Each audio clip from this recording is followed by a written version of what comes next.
Recording studio Ekangar सराय।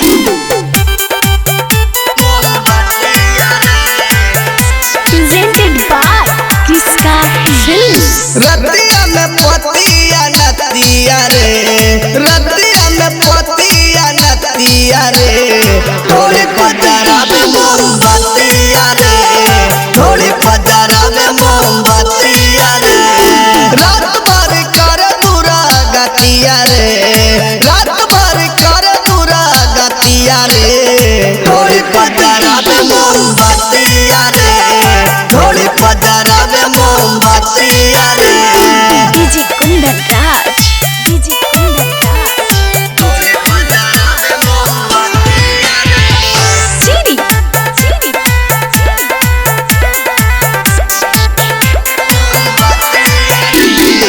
रोज रोज करे मुअना साखी घरवा में तहलका हो, ओकर चलते पड़ल बाटे खलका में झलका हो।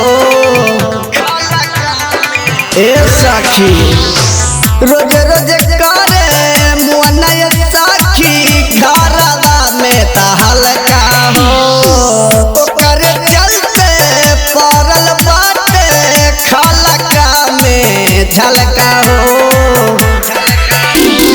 ठीक नहीं बटैया दतिया रे, ठीक नहीं बटैया दतिया रे, थोड़ी पजरा में मोमबत्तिया रे, थोड़ी पजरा में मोमबत्तिया रे, रात भर कर दूरा गतिया रे, थोड़ी पजरा में मोमबत्तिया रे, थोड़ी पजरा में मोमबत्तिया रे।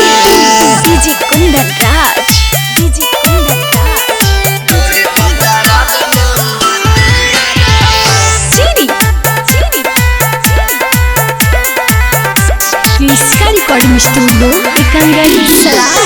सुनील केसर के कितना ले कही दिलवा के बतिया हो, नरेंद्र के संग बीते जगल सारी रतिया हो, जगल सारी रतिया हो। सुनील केसर के कितना ले कही दिलवा के बतिया हो, नरेंद्र के संग बीते जगल सारी रतिया हो।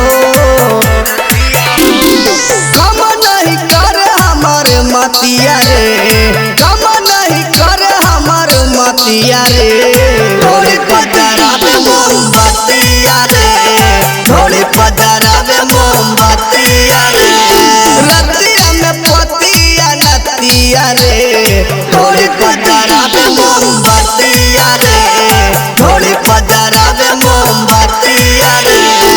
किसका रिकॉर्डिंग स्टूडियो एकंगर सराय।